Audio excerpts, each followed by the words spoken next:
What do you do when even Australia says no? Not politely, not diplomatically, just flat out no. Not now. Not again. Not ever. This isn't some exaggerated tabloid twist or Twitter-fueled rumor. We're talking about a very real, very pointed rejection from one of the most diplomatically moderate leaders in the Commonwealth, Australian Prime Minister Anthony Albanese. And the people of Australia? They're cheering him on. Before we continue, please hit the like button, subscribe to the channel, and turn on the notification bell for updates. But why? Why now? Why would a head of state, someone who's supposed to be all about public image and diplomacy, shut the gates so firmly on the Duke and Duchess of Sussex? Especially when, not too long ago, Australia rolled out the red carpet for them. Remember the 2018 tour? The koala cuddles, the beachside hand-holding, the curated image of a young, modern royal couple conquering the Southern Hemisphere? Well, something changed. Dramatically. Because behind that carefully curated sunshine and smiles narrative was a growing resentment. A shift in tone. Whispers from inside the Australian government, hints from royal courtiers, and now, allegedly, a full-blown political refusal. This time, it's not the British press calling them out. It's Australia. And the message couldn't be clearer. We don't want this too. Not as royals. Not as celebrities. Not as representatives of anything. But here's the twist. Harry and Meghan did try to come back.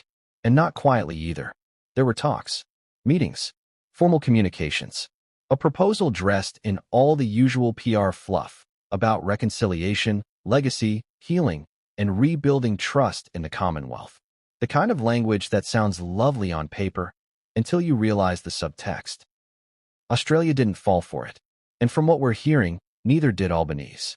The moment the idea of a Sussex second tour landed on his desk, he reportedly gave a blunt response. Not them again. And that's just the part we're allowed to hear. Because there's more. So much more. Sources close to the Prime Minister's office are painting a story that's part political, part personal, and entirely unfiltered. And when you combine that with Australia's cultural memory of the last visit, and the subtle chaos it left in its wake, you start to see the full picture. This isn't just about one couple's desperate bid for relevance. It's about a continent saying, enough. But let's rewind for a second. Back in 2018, Meghan and Harry were still basking in their global glow, fresh off their royal wedding. Every step they took was broadcasted as a fairy tale. Meghan was pregnant with Archie. Crowds gathered in Sydney, Melbourne, and even Dubbo, a remote town that rarely makes international headlines. Royal fever was real. But what wasn't shown on camera?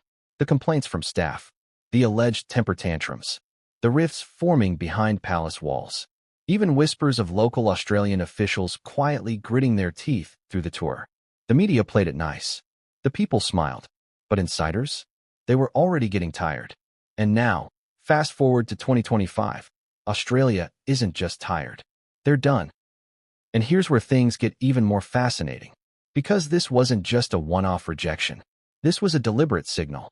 Sources say Albanese wanted to make it clear that Australia isn't interested in being used as a PR rehabilitation pit stop for disgraced royals trying to rebrand themselves for Netflix, Spotify, or whichever corporate partnership comes next. You'd expect a prime minister to be cautious, diplomatic, especially with figures like Harry and Meghan, who still have residual royal status and command global media attention. But no, not this time. Not with them. And that's the part that's throwing people. Why is Australia, a country known for its laid-back, welcoming image, taking the most aggressive stance yet? Why now? What did Harry and Meghan do this time? And why is everyone, from Aussie citizens to local tabloids to national politicians, treating them like radioactive drama magnets? Well, that's the story we're going to unpack. Because beneath this political rejection lies a labyrinth of contradictions, emotional wounds, and power plays. A game that goes beyond politics and straight into the heart of legacy, image, and control. It's about reputation, survival, optics. And let's be honest, when it comes to controlling the narrative, no one plays the game quite like Meghan Markle. Or at least, they used to. But lately, that charm is running on empty. And this failed Australia trip, this awkward, very public, very cold shoulder from a whole continent, is a sign that even the most curated PR machine can't survive a global shift in sentiment. Now, let's get something straight. The Sussexes didn't book flights and get turned away at customs. It didn't happen that way. They played it smarter. A formal proposal was sent. Sources claimed there were quiet diplomatic feelers, maybe even a personal message or two passed through Commonwealth channels. Something polished, strategic. They framed it as a return, a gesture of goodwill, a chance to revisit a nation they deeply respect. But according to leaks, Albanese didn't even blink. He saw it for what it was, and apparently, he didn't hesitate to decline. So where does that leave us? What happens when one of the world's most image-obsessed couples gets rejected by a nation they once believed adored them? Do they spin it? Reframe it? Deny it ever happened? Or do they do what they've done so many times before? Blame the media, the institution, the system? Or is this finally the moment where the Sussex brand officially crumbles? Because let's be clear, Australia isn't acting alone. Hollywood's gone quiet. Spotify pulled the plug. Netflix is on life support.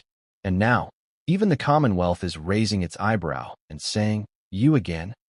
In just a few short years, Harry and Meghan have gone from global fascination to global fatigue. From beloved rebels to something much harder to define. Are they victims of an outdated system? Or masterminds of a modern manipulation machine? Whatever the answer is, one thing is undeniable. The tide has turned, and Australia's rejection wasn't just another headline. It was a statement. A big, public, unapologetic statement. It said, "We see you. We remember. And no, we're not doing this again." Now, if you think this was just a polite diplomatic snub, think again. Because what came next? What Meghan's team allegedly tried to do behind closed doors, what Harry reportedly offered as a personal olive branch, and how Albanese's office reacted. That's where the real chaos begins. Because this wasn't just about a visit. It was about legacy, control, and the final unraveling of the Sussex myth. And trust me, once you see what was really in that proposal, once you hear the chilling response it provoked, and once you discover who else tried to intervene, you'll never look at this couple, or Australia, the same way again.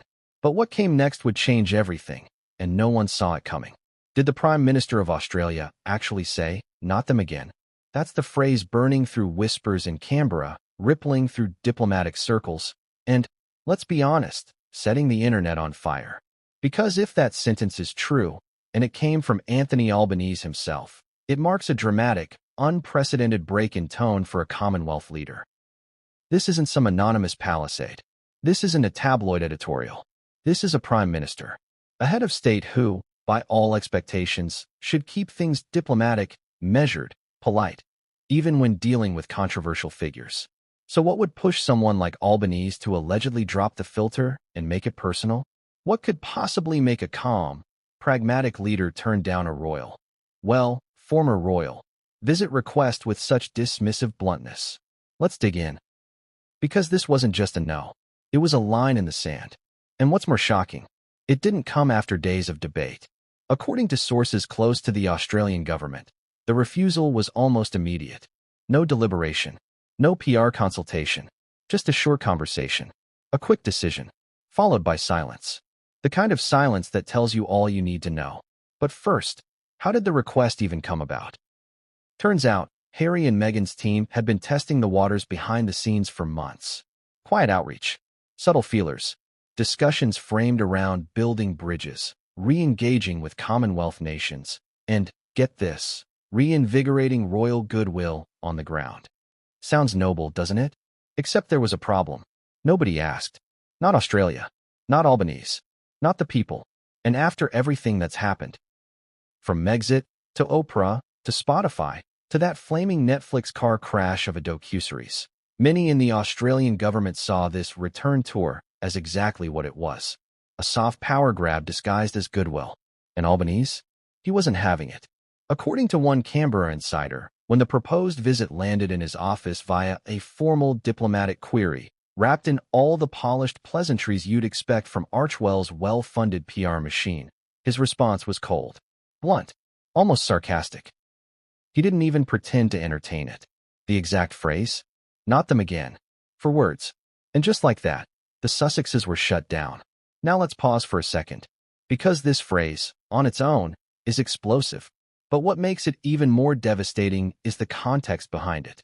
Albanese has never been a royal-obsessed figure. He's not one to gush over palaces or pageantry.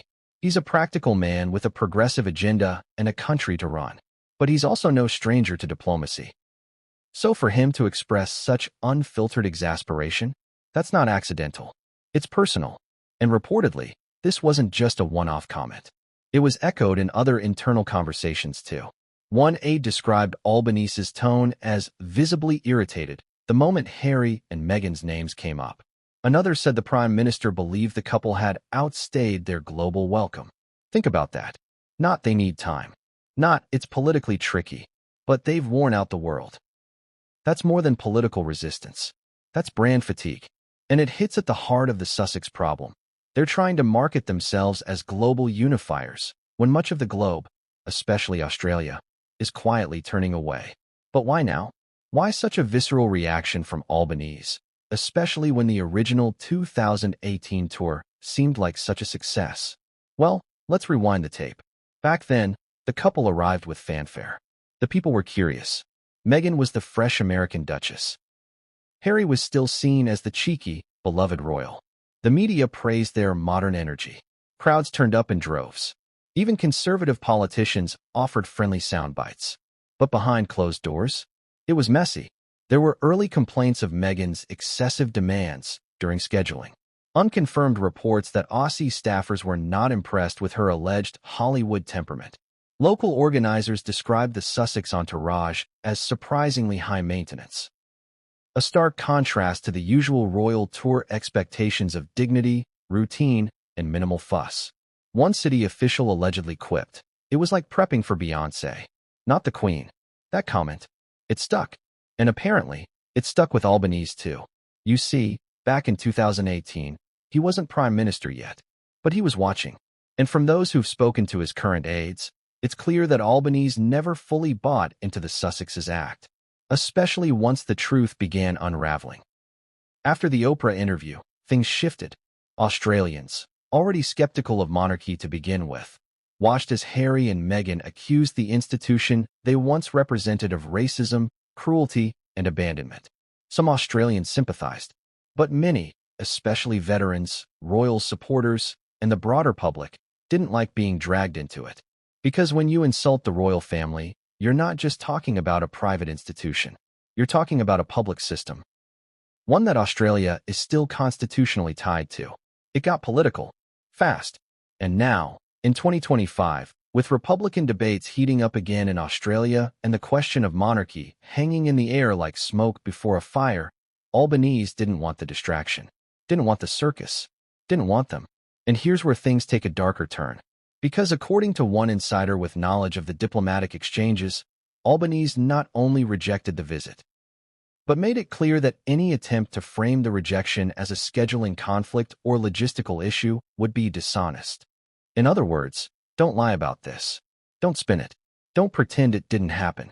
And yet, Meghan's team tried to. They reportedly began circulating alternative narratives to friendly journalists, hinting that the Sussexes simply have too much on their plate to return to Australia right now.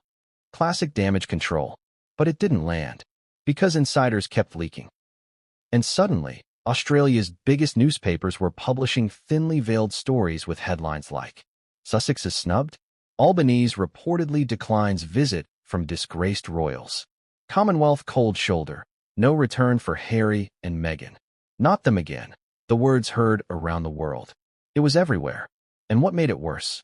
Albanese didn't deny it. He didn't issue a clarification. Didn't backpedal. Didn't say no comment. He simply let the storm rage. That silence. That was confirmation enough. And now here we are. A moment where the most media-savvy couple on the planet has just been outplayed by a prime minister who didn't even raise his voice. He didn't need to. All he had to do was close the door. But what Meghan didn't realize, what Harry didn't expect, is that this rejection wouldn't just end their Australia ambitions. It would set off a chain reaction. Because as Albanese quietly withdrew, something else slipped into motion. A leak. A letter. A backlash. And it all leads back to Meghan's next move. A move so bold, so off-script, so Hollywood, that even her own advisors warned her to pause. But she didn't. She doubled down. And what came next? wouldn't just shake Canberra. It would shake Buckingham Palace. So how did Meghan respond to this very public slap in the face? Silence? Defensiveness? A well-timed Archewell press release? Nope. She went into reputation rescue mode. Because this wasn't just a political rejection. This was a global embarrassment. It signaled, loudly, that not only were Harry and Meghan not welcome back to Australia, they weren't even considered relevant enough to negotiate with. And for a brand built entirely on visibility, influence, and the illusion of being wanted, that kind of indifference is a death sentence. But here's where the contradictions begin to swirl. Behind closed doors, Meghan reportedly took the snub personally. Like very personally. Multiple sources close to her inner circle claim she was shocked and deeply offended by Albanese's tone. After all, hadn't she once been hailed as the modern royal for the modern world? Hadn't she posed with koalas, hugged local schoolchildren, and received thunderous applause on Aussie soil? But what Meghan seemed to forget, what her PR handlers failed to calculate, is that Australia remembers everything. Not the glossed-up Instagram version. The real version. The reports of furious aides, the whispers of clashing egos, and the footage that didn't make it into the highlight reels. Australians aren't known for sugarcoating things. And when they collectively decide they've had enough of someone, that's it. The public turns. Politicians follow. And suddenly, the red carpet is rolled back up and locked in a cupboard marked, "No drama allowed." And this was a drama embargo in real time. The irony? Meghan had framed this second trip as an opportunity for healing. She allegedly spoke about bridging divides, reinviting community, and reigniting the connection between public service and storytelling. That's right, storytelling. Translation, we'll make a docuseries out of it. Let that sink in. Because buried beneath the glossy language of reconciliation was something far more strategic. Content. Their brand needs moments like this. Moments where Harry and Meghan can show up, hug the right people, deliver the right sound bites, and package the footage into a Netflix-friendly narrative of global compassion. But this time, there was no footage, no crowds, no tearful reunions, just 4 words. Not them again. And that brings us to the next layer of this slow-moving implosion. If Australia, a country that once welcomed them with open arms, no longer wants them, who's next? Because the pattern is becoming impossible to ignore. First it was the UK. Then came the unraveling of their Hollywood dream. Spotify said goodbye. Netflix wobbled. Archewell stalled. And now, Australia has officially added its name to the growing list of closed doors. So where does that leave the Sussexes? The short answer, cornered. The long answer, desperate for a new narrative. Because when you're being quietly iced out by governments, broadcasters, and even former allies inside the royal family, you have 2 options. Retreat quietly and reinvent from the sidelines. Or go loud. Guess which one Meghan chose. But before we dive into her response, before we unpack the next bold, headline-baiting move, it's worth pausing for a moment and asking, why did Albanese break protocol? Because make no mistake, he knew the implications of what he was doing. Prime ministers don't just casually snub international figures tied to monarchy, even if they've stepped down, even if they're controversial. Every word, every tone, every refusal is measured. But Albanese chose to be blunt, to send a message, and not just to Harry and Meghan, to the palace, to the Commonwealth, to his voters. Australia doesn't want to be used. Not for someone's image rehab. Not for someone's next Netflix pitch. Not for someone's desperate grasp at public affection. It's over. But what if Meghan refuses to take that no as final? What if she has another card to play? One that goes back to her original blueprint from 2018. A plan involving legacy, public redemption, and, yes, a carefully timed letter that would leak just enough to keep the media guessing. Because while Albanese shut the door on a formal return, he had no idea what Meghan's team was already preparing behind the scenes. And this time, they weren't going to ask politely. They were going to flip the narrative, spin it, own it, hijack it, and force Australia back into the spotlight, with or without political permission. But what Meghan didn't expect was the one sentence hidden in that letter that would blow up in her face. The sentence that would make headlines. The sentence that would end up in front of Albanese himself, days after he thought the matter was closed. And when he read it, he didn't just shake his head. He got angry. Because that line, It wasn't just tone-deaf. It was a veiled threat. A PR grenade dressed in royal ribbon. And what came next would drag the entire Commonwealth into a media frenzy, one they never asked for. They were hailed as the new Diana and Charles. Only shinier, fresher, more in touch with the people. It was October 2018, and Meghan Markle had just announced her pregnancy. Australia rolled out the red carpet. The media couldn't stop gushing. Young women brought flowers. Children waved flags. Paparazzi sprinted through Sydney for the best shots.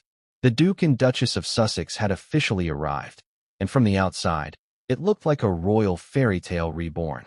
But was it? Was that glittering 16-day tour really the fairy tale the headlines claimed? Or was it something else entirely? Something darker, more chaotic, more telling of the storm to come? Because beneath the picture-perfect images and curated hand-holding moments, the cracks were already starting to show. And by the end of that tour, Australia wasn't just exhausted. It was wary. So let's rewind the clock. Let's go back to day 1, October 15th, 2018. Meghan and Harry land in Sydney, greeted by cheering fans and bright spring sunshine. The palace announces Meghan is pregnant with their first child. The press goes wild. It's a storybook moment, a real-life Disney scene. And for a few hours, it's magic. But almost immediately, the tension starts building backstage. According to multiple palace insiders, Meghan was already frustrated before the trip began. Her schedule was too packed. The accommodations weren't luxurious enough. There were reports that she wanted to adjust key events at the last minute, against the advice of royal aides. And Harry? He was already on edge. Flying back into the Commonwealth spotlight brought up old ghosts. His mother's famous 1983 tour of Australia with baby William had set a royal standard that Meghan was now expected to live up to. But the expectations? They were sky high. And Meghan wasn't playing by the old rulebook. She wasn't going to wear dowdy hats or remain silent on social issues. She had opinions. She had demands. She had a wardrobe and a PR machine to maintain. And according to reports, Australian officials noticed. While the public cheered, organizers behind the scenes were whispering about late-night changes, miscommunications, and a disturbing level of diva-like behavior from the Sussex team. At one event in Sydney's Harbourside, Meghan allegedly refused to eat the catered food because it wasn't properly vetted. At another, she skipped parts of an appearance due to fatigue, which aides tried to blame on the pregnancy. But privately, staffers weren't buying it. And yet, the media kept smiling. Why? Because this was still the honeymoon phase. Harry and Meghan were untouchable. The British press, many of whom were traveling with the couple, hadn't turned yet. And Australian media, always proud to host royalty, played along. For now. But the cracks kept growing. At an engagement in Dubbo, a small town suffering through a devastating drought, Meghan made a speech about community and resilience. It was heartfelt, passionate. But afterwards, it was reported she was furious that her outfit didn't photograph well in the rural setting. She allegedly told a stylist, "This wasn't the vibe I wanted." A minor comment? Maybe. But repeated enough times, by enough staff, it becomes a pattern. And one particular flashpoint came at the Invictus Games opening ceremony. Rain was pouring. Spirits were high. The crowd was electric. Meghan, missing in action. Despite being expected to attend with Harry, she skipped the event, citing exhaustion. But multiple sources have since said there was no medical issue. No doctor's orders. Just a decision, made last minute, because she wasn't camera ready. That's the allegation. And it didn't go unnoticed. One Australian military official, quoted anonymously by a regional newspaper, said, "We've had wounded soldiers make more effort." Brutal. But it gets worse. Because by the time the Sussexes reached Melbourne, royal staff were reportedly at breaking point. There were shouting matches behind closed doors. One aide supposedly broke down crying. Meghan was described by one former team member as a hurricane. Charming 1 minute, ruthless the next. Another palace insider claimed, "We were constantly firefighting. It felt more like a reality TV tour than a royal one." And that's the key. That's the contradiction that turned so many Australians off. Even if they didn't know it at the time, they thought they were witnessing a royal couple bringing modern sparkle to tradition. But in reality, they were watching a brand in the making. A show. Meghan wasn't just attending engagements. She was producing moments. crafting the narrative, controlling the angles, curating her look. Her team was more Hollywood than royal. And for a nation like Australia, where humility and authenticity are prized above glitz and ego, it didn't sit right. Especially not when stories started leaking about how Meghan allegedly scolded a palace staffer for giving her the wrong brand of herbal tea. Or the now infamous moment at a reception where she allegedly asked a charity coordinator if they had a private room for a quick reset, just minutes before going on stage. One Australian aide later remarked, "She didn't want to connect. She wanted applause." Now, you might ask, if all this happened, why didn't the media report it back then? Simple. Access.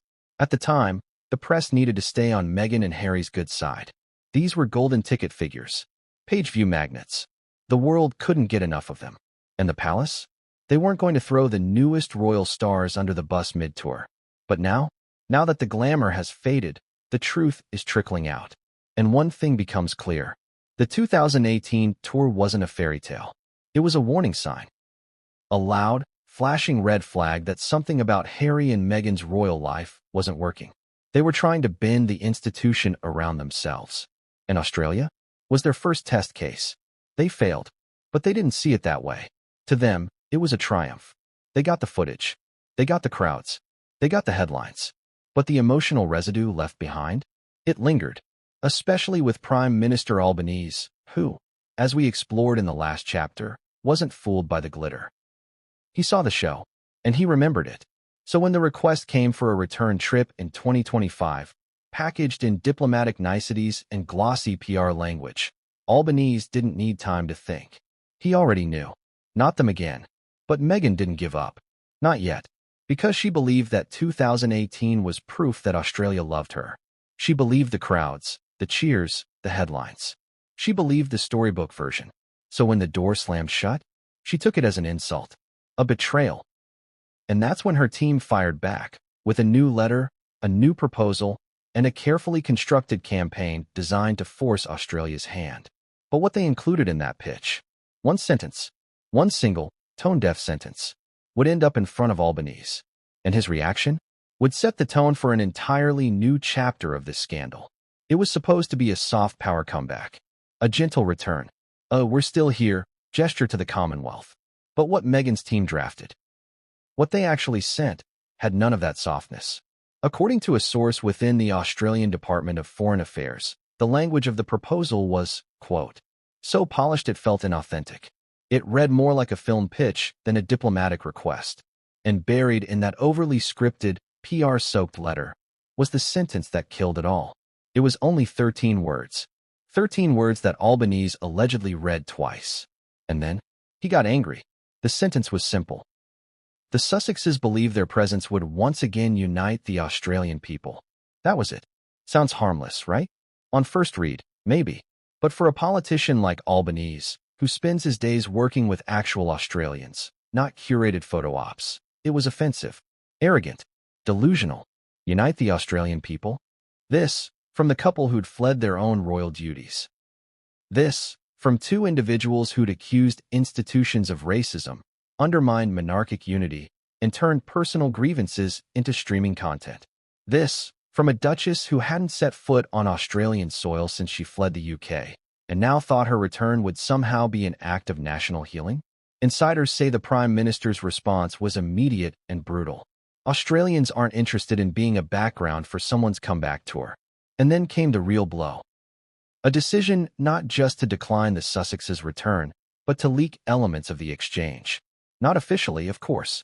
That's not how things work in politics. But strategically, quietly, deliberately? Yes. And it worked. Suddenly, political analysts were commenting on how Albanese had drawn a firm line between celebrity and diplomacy. Editorials praised his common-sense decision to reject royal soap opera. And most telling of all, not a single major political figure in Australia publicly criticized him for it. Not one. No apology tours. No groveling clarifications. Just silence. Because Albanese had done what many world leaders had been too afraid to do. He called it like it was. He looked at Harry and Meghan not as symbols of royalty or trauma survivors or champions of humanitarian causes. He saw them as a brand, a media product. And he said, no thanks. Now here's the kicker. That infamous sentence. The one about uniting the Australian people.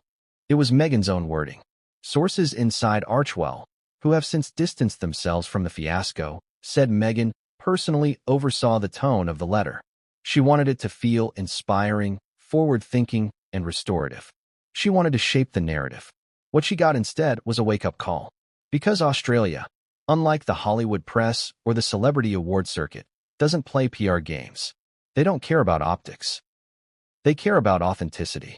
And Meghan's letter? To them, it read like a pitch deck. Even staff inside the foreign ministry reportedly joked. This sounds like a script for a Netflix docu special, not a diplomatic initiative. It would be funny if it weren't so humiliating. For the Sussexes, this wasn't just a declined invitation. It was a reality check. That their currency is running out. That their narrative is stale. That the world isn't waiting for their next chapter. And most critically, that their past behavior still has consequences. The 2018 tour didn't vanish into royal history books. People remember. Officials remember. Prime ministers remember. Especially the staffers who worked overtime to accommodate last-minute changes, deal with late arrivals, handle bizarre food requests, and smooth over internal tensions with local hosts who were left bewildered by the chaos. And those memories? They don't get rewritten by PR. They stick. Which brings us to the next stage in this unraveling. Because Meghan, after hearing about the rejection and the internal backlash, wasn't ready to take the L. In fact, according to one Archewell consultant, she was ready to pivot, not away from Australia, but into it. The new plan? If the door was closed for a diplomatic return, she'd go around it by reframing the rejection itself as proof of how certain leaders fear the power of progressive voices. She'd lean into the idea that her presence is too threatening for the old establishment. A classic spin. Victim becomes visionary. Rejection becomes proof of danger. And suddenly, a prime minister's cold shoulder becomes a badge of honor. But Harry? Sources say he wasn't on board. Not this time. He didn't want to escalate. He knew Australia. He respected Albanese. And deep down, perhaps he remembered what the cameras didn't show during that 2018 tour. The tension. The fatigue. The pressure to fake happiness. And maybe, just maybe, he realized the country had moved on. That they weren't interested in his old wounds. They weren't holding their breath for an apology or a reunion. They were just done. So while Meghan's team brainstormed workarounds, and Archewell assistants drafted contingency content for their next global service campaign, Harry reportedly withdrew. One insider said, he didn't want to fight this one. Not publicly, but it was already too late. The rejection was out. The letter had leaked, and the headlines had started rolling. But the real danger wasn't the rejection. It was what came next. Because someone, either in the Australian government, the palace, or perhaps even the Sussex camp itself, was about to leak something far more explosive. Something from the 2018 tour. Something Meghan thought had been buried. A confrontation. An off-the-record incident. One that happened late one evening in Sydney. One that involved a staffer, a senior royal, and a very public fallout just minutes before a major engagement. And when that story hits the press, it won't just explain why Australia shut them out. It'll show exactly how deep the resentment runs. Because this wasn't just a tour that fell flat. It was the beginning of the end. And we're just getting started. Why did it sting so much? Why did Australia's rejection of Harry and Meghan feel different, more cutting, more final, than any of their other diplomatic faceplants? Why did 4 simple words from Prime Minister Albanese, not them again, hit with the force of a global mic drop? To understand that, you have to understand Australia. Not the postcard version. Not the koalas and coral reefs and sun-soaked cricket games. But the emotional memory of a country that's been wrestling with royalty, independence, and identity for generations. You see, Australia has always had a complicated relationship with the British monarchy. They're part of the Commonwealth. Their coins still carry the king's profile. But underneath that constitutional connection is a fierce, almost stubborn national pride that refuses to be dictated to from London or anywhere else. Australia likes its leaders real. Rough edges. No nonsense. Say it like it is. So when you send in a perfectly polished, painfully curated royal couple, especially one with a Hollywood backstory and a camera-ready smile, there's always a risk. A risk that it won't feel genuine. a risk that it'll come across as theater. And that's exactly what happened in 2018. The Sussexes didn't just walk into a diplomatic tour. They walked straight into a culture clash. Because if there's one thing Australia hates, it's bullshit. And what many Aussies saw behind those glamorous photo ops and magazine spreads was exactly that. So when the opportunity came for Meghan and Harry to return in 2025 to reconnect with the Australian people, as their PR team worded it, it didn't land as heartfelt. It landed as presumptuous, even offensive, because in Australia, memories run deeper than headlines. And one royal tour, 5 years ago, didn't erase centuries of tension or a few uncomfortable truths. Here's one of them. Australians still remember how they were treated. Not just the public. The organizers, the volunteers, the regional staff who worked behind the scenes to make that 2018 tour happen. These weren't high-level diplomats. These were everyday Australians. And for many of them, the Sussexes weren't exactly gracious. There were complaints of last-minute schedule changes, unacknowledged staff, demands that felt more like movie star writer sheets than royal expectations. One former volunteer in Queensland shared anonymously in a now-deleted blog post. It felt like they were acting a role. Everything was rehearsed, down to where they stood for photos. Meghan smiled a lot, but she didn't really look at you. You could tell her mind was somewhere else. That same volunteer said the worst part wasn't the coldness. It was the feeling that the Australians were being used. Used for PR, used for brand building, used for global optics. And that feeling? It doesn't go away. It lingers. Especially in a country where humility and authenticity aren't just cultural values, they're social currency. This isn't Britain, where stiff upper lips are respected. This isn't the US, where celebrity worship is a way of life. This is Australia. And in Australia, people can spot fake a mile away. So when Meghan's team came knocking again in 2025, proposing a return visit, one allegedly centered on themes of healing, reconciliation, and visibility, it didn't land as humble. It landed as performative. And Australians weren't buying the ticket. Let's take a deeper look at the cultural disconnect. In Meghan's world, Hollywood, elite philanthropy, global humanitarian stages, visibility is everything. Visibility equals power, relevance, leverage. But in Australia, visibility without substance is a joke. You don't get applause for showing up with cameras. You get respect for putting in the work, asking real questions, and not expecting a gold star for every handshake. This is a country that still hasn't fully healed from its colonial past.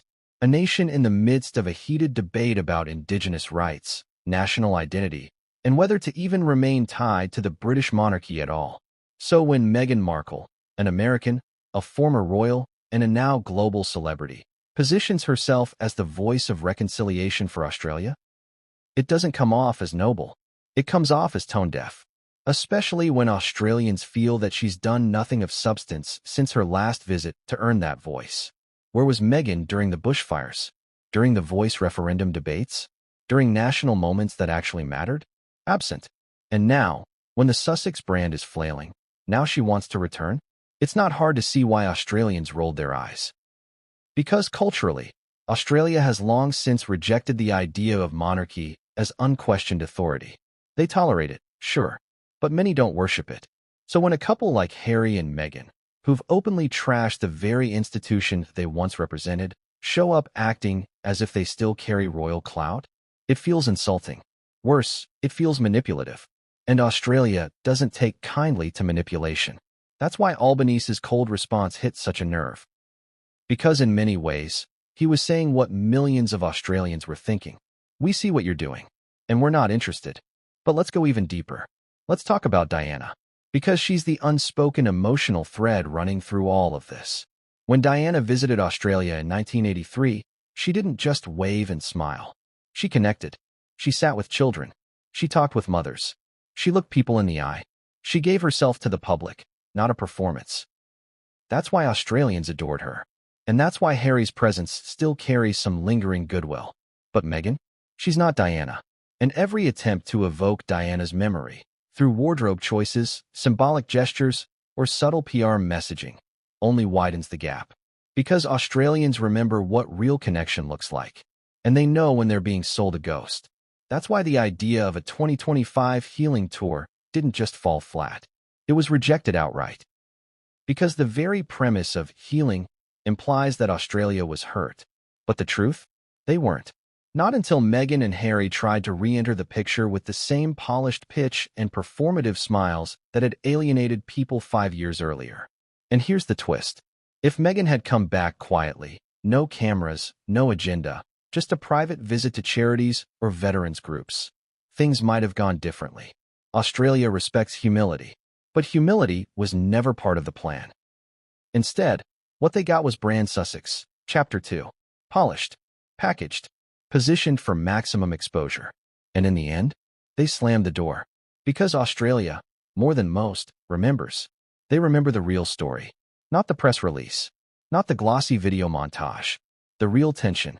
The real behavior. The real disconnect. And those cultural memories? They don't fade with time.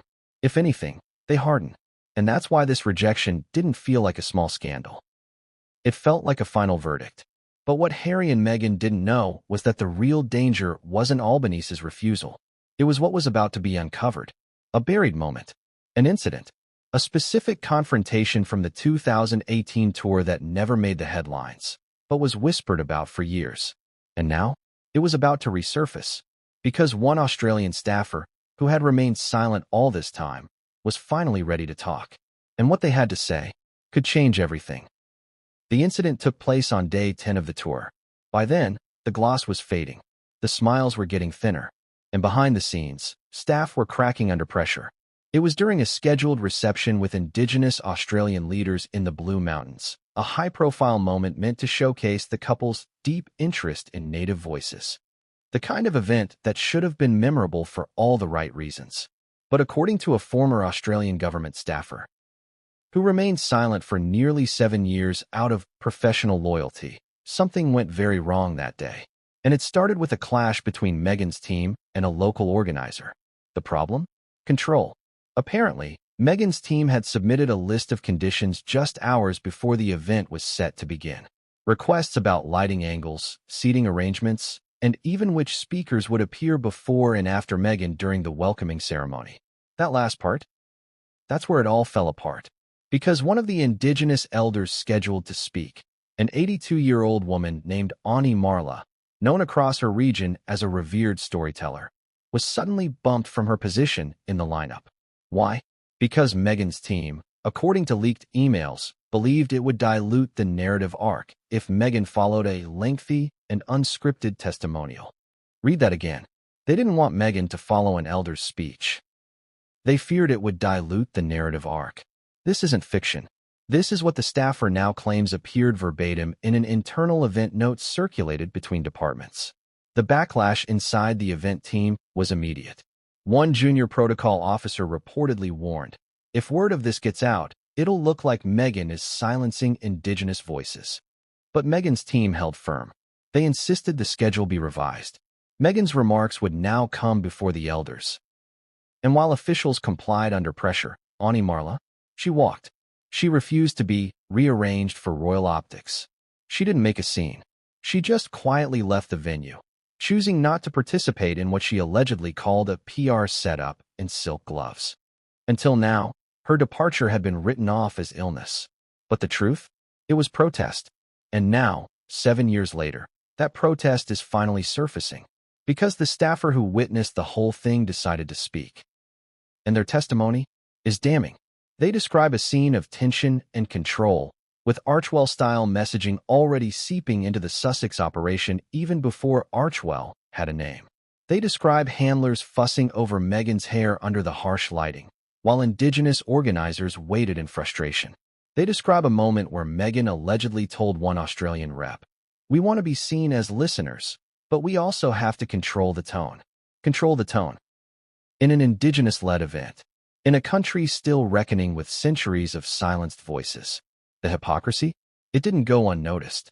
And according to the former staffer, that moment was the turning point for many behind the scenes. The moment they realized this wasn't a royal tour. It was a performance. And the worst part? The story never made it out. The cameras were positioned just right. Meghan's speech, delivered early, was covered in full. The elder's absence was barely acknowledged. But the people who were there, they remembered. And when talk of a second Australian tour came up years later, that memory was revived, not with anger, not even with sadness, but with disgust, because the wound hadn't healed. And now, Prime Minister Albanese's "not them again" wasn't just a political call. It was a moral one. He may not have known about every behind-the-scenes moment, but he knew enough. He felt the public shift. He heard the whispers from organizers. He sensed the cultural rejection that was bubbling beneath the surface. And he acted, quickly, decisively, and perhaps, finally, because this wasn't just about Harry and Meghan anymore. This was about Australia drawing a boundary, saying no to being used, saying no to performative compassion, saying no to celebrities dressing up as diplomats. And as this confrontation resurfaces, this once-suppressed moment of quiet protest from an Indigenous elder, the impact could be seismic. Because the more people dig into that 2018 tour, the more truth they find. The cracks, the control, the contradictions, all the things the Sussex brand was built on not being. And if those cracks keep widening, the whole fairy tale might collapse. But it doesn't end here. Because while Australia has made its stance crystal clear, another Commonwealth nation is now under pressure. And this one has far deeper ties to Meghan than most realize. A country where Meghan once thought she could rewrite the narrative, where she still has allies and enemies and unfinished business. A place where her return could either redeem her or destroy what little remains of the Sussex legacy. And the twist? Harry doesn't want to go, but Meghan? She's already planning it. And what happens next could make the Australia scandal look tame by comparison. It wasn't just a letter. It was a strategy. A full-blown PR operation dressed up in diplomacy, sealed with formality, and hand-delivered with that classic Markle polish. Meghan thought she was playing chess, but what she didn't see was that everyone else had already left the board. Let's rewind. A few weeks before Albanese's now infamous "not them again" comment lit up political circles, Meghan's team sent an official communication to the Australian Prime Minister's office. Not through the palace, not via Buckingham. This was direct. A private request, allegedly coordinated through Archwell's global relations consultant, bypassing the traditional royal protocol entirely. The letter was designed to look thoughtful, professional, warm, but underneath the surface, it was all strategy. A carefully structured appeal to reinsert Meghan and Harry into Commonwealth relevance, under the guise of restorative diplomacy. But the contents? That's where it went sideways. Sources close to Canberra officials say the letter was divided into 4 sections. A personal introduction from Meghan herself. A justification of the couple's global humanitarian work. A vision for a 2025 Australian engagement tour. And finally, a pitch. Yes, a pitch. Because that's what this letter was. Not an olive branch. Not a note of humility. Not even a royal request. It was a proposal. And the pitch? It included ideas for media involvement. Suggested content tie-ins. A possible partnership with a streaming platform. Let that sink in. According to the leak, the final paragraph of the letter contained the following sentence. In aligning with forward-thinking storytelling platforms, we believe this visit can highlight Australia's resilience and diversity to a global audience hungry for unity and hope. Sounds pretty polished, doesn't it? Sounds just like a Netflix executive wrote it. Because it may not have been a diplomatic gesture at all. It may have been the soft launch of a new docuseries. And when that realization hit Albanese's office, it exploded. One staffer reportedly scoffed aloud in the room. Another allegedly asked, "Are they filming a show or representing the monarchy?" And yet another allegedly uttered the most brutal line of all. "This isn't a visit. It's a business trip." Ouch. Because that's what it felt like. A corporate maneuver in royal wrapping paper. A last-ditch attempt to salvage a flailing brand by inserting it into a national narrative that didn't ask for them. And what made it worse? The tone. According to internal memos, now being dissected by Australian media, the letter was all about them. Not Australia. Not the people. Not the history. Them. Their brand. Their mission. Their journey. There was no acknowledgement of the 2018 tension. No recognition of the previous criticisms from Aussie organizers or veterans groups. No reflection on how their previous visit might have gone wrong. Just buzzwords. Visibility. Unity. Reconciliation. Digital storytelling. It read like an Emmy campaign. And perhaps the most telling part? The subtle implication that Australia should feel grateful for the opportunity. One particularly galling line, according to insiders, claimed, "The Duke and Duchess have long held a deep affection for the Australian spirit and would be honored to share that connection with the world once again." Again, they would be honored. Would. As if the honor were pending and Australia needed to earn it.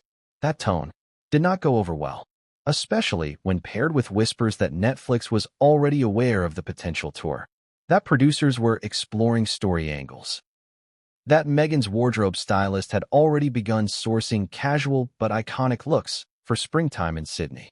The entire letter, wrapped in dignity and diplomacy, was, beneath the surface, a power play, a bid to retake control of their narrative, a controlled, high-profile media operation disguised as a goodwill mission. But it backfired, badly, because someone inside the Prime Minister's office had had enough. They leaked it. Not the full letter. Just enough. Just the right lines. Just enough of the real motive. And within 48 hours, headlines began appearing in every corner of Australian media. Was Meghan planning a Netflix comeback in Australia? Leaked letter suggests Sussexes sought media tour down under. PR or public service. Albanese staff furious at Sussex proposal. It was brutal. And Archwell? They scrambled. Suddenly, unnamed sources were telling Page 6 that no formal proposal had been sent, and the couple respects Australia's sovereignty. But then came the leak of the internal PR memo. A memo, reportedly circulated among Archwell staff 2 months earlier, outlining key objectives for the 2025 Global Visibility Campaign. Guess what was on that list? Re-engage Australia. Frame narrative as healing plus mutual respect. Document impact. And that final bullet? It changed everything. Deliver compelling visual storytelling in partnership with known distribution allies. Translation, make it watchable. Make it sell. Suddenly, the entire letter wasn't just a letter. It was a business plan. And the more people looked, the more obvious it became. This wasn't a return. This was a rebrand. But Australia wasn't having it. Because unlike the red carpets of New York or the cozy conference rooms of Montecito, Australia had a memory. And now, it had receipts. But Meghan wasn't ready to give up. Not yet. Because if Australia rejected her plan, she'd need a new strategy. And that strategy was about to go very public. Because behind the scenes, Meghan's next move had already been drafted. A statement, a speech, and a surprise media interview. One that would change the tone from outreach to outrage.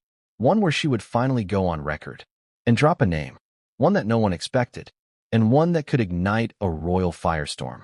Inside Buckingham Palace itself. The interview was meant to be discreet, quiet, controlled. A friendly platform where Meghan could take back the narrative, sound reflective, and steer attention away from the firestorm in Australia. Instead, she lit another match. According to sources close to a West Coast production insider, the sit-down was scheduled just 10 days after Albanese's office declined the Sussex proposal. It wasn't live. It wasn't broadcast immediately. But the quotes? They were calculated. In the interview, which was reportedly filmed in a minimalist Montecito setting with soft natural light, Meghan was asked about her ongoing efforts to reconnect with Commonwealth countries. Her response began diplomatically enough. It's always been about connection. Not titles, not position, just people. But when the interviewer pivoted to Australia specifically, that's when things turned sharp. Without naming Albanese directly, Meghan said, "Sometimes, the resistance to change comes not from the people, but from those clinging to old hierarchies." Boom. A thinly veiled jab, if there ever was one. The host paused, pushed, asked if she felt the Sussexes had been deliberately sidelined. And that's when Meghan dropped the name. Not Albanese. Not Harry. Not a politician. She said, "There are figures in the royal system who never wanted us to succeed beyond Britain. They viewed any global admiration as a threat to their image. Especially," and the room froze. Princess Anne. She hadn't been mentioned publicly by Meghan since the Oprah interview, when speculation swirled about who had allegedly made racial comments about Archie's skin tone, and had been one of the names tossed around in online forums, only to be quietly ruled out by palace sources. But this time, Meghan said it out loud, and she said it in the context of Australia. She implied that and had made it clear early on that certain Commonwealth engagements weren't meant to be leveraged by those who married in. That phrase, married in, was like a grenade, because it instantly drew a line. It was Meghan, once again, saying, "I was never fully accepted." And by linking that subtle rejection to the current Australia scandal, she'd effectively thrown a royal under the bus to deflect from her own PR mess. Within hours of the interview reaching select media outlets for preview, Buckingham Palace phones lit up. Press officers were blindsided. Sources say Princess Anne was furious, not just at the name drop, but at the rewriting of history. According to royal insiders, and had been one of the few senior royals who originally supported the Australia tour, believing it would reconnect the monarchy with younger Commonwealth voters. In fact, leaked briefing notes from 2018 revealed and had praised Meghan's speech in Dubbo, calling it refreshing and bold. So what changed? Why would Meghan paint her as an antagonist now? The answer is chillingly simple. She needed a villain. With Australia publicly rejecting her, Meghan needed to reframe the story into something familiar, something emotionally gripping. So she reached into the one narrative that's always worked for her base: the outsider versus the establishment. And, known for her bluntness, her loyalty to tradition, and her no-nonsense approach, made the perfect counterpoint. The kind of royal who doesn't smile for the press, who never chases headlines, who, in Meghan's version of the story, becomes the symbol of everything she tried to break free from. And once that name was dropped, the headlines shifted, temporarily, from "Australia rejects Sussexes tour pitch" to "Meghan blames Princess and for Commonwealth cold shoulder." It was a PR sleight of hand, but it didn't last, because the public, they weren't buying it this time. Australian press slammed the move as diversionary finger-pointing. One political columnist wrote, "Blaming a 73-year-old working royal for a country's sovereign decision is like blaming the thermostat for the weather." Brutal. Even American outlets, normally more sympathetic, began to show cracks in the coverage. A viral headline from The Cut read, "Meghan's Australia tour rejection. Bad optics or bad timing?" Another from Variety questioned, "When does strategic silence say more than a soundbite?" Meanwhile, Princess Anne, she did what she's always done.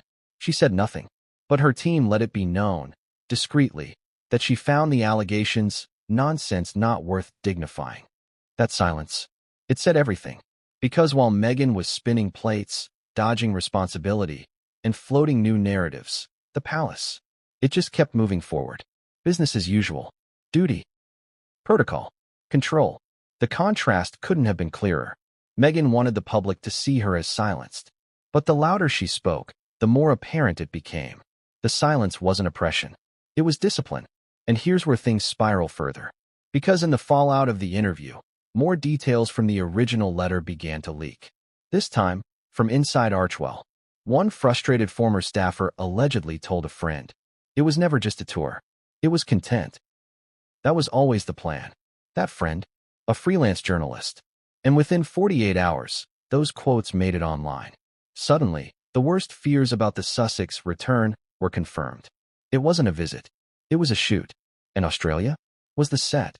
But with the letter exposed, and the deflection backfiring, and Albanese standing firm, the Sussexes had only one card left to play: silence. For now. Because while Meghan disappeared from headlines for a few days, Harry was making quiet calls. To veterans groups. To Australian charities. To people he didn't run things past Meghan for. Why? Because he wanted to make amends. Privately. Away from cameras. But what Meghan didn't realize, what Harry couldn't stop, was that another letter was about to leak. Not from Archewell. Not from Albanese. But from someone who was there in 2018. Someone who had kept receipts. Someone with nothing left to lose.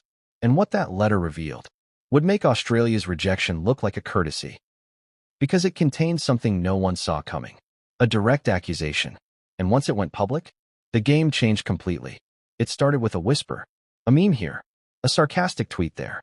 Then it turned into a roar. By the end of the week, it wasn't just headlines and diplomatic sources reacting. It was the Australian public. And they had one message. Loud, clear, and brutal. We don't want this too. Not these two. This too. As in, the brand. The performance. The package deal of Harry and Meghan Once hailed as the royal family's modern answer to the future, now dismissed like expired leftovers in a sunburnt fridge. The phrase first trended on Aussie Twitter after a video went viral.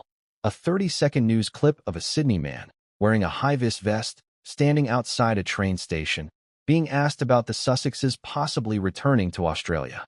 His response: pure gold. No script. No filter. Nah, mate. We don't want this too. Had enough the first time. Just like that, it stuck.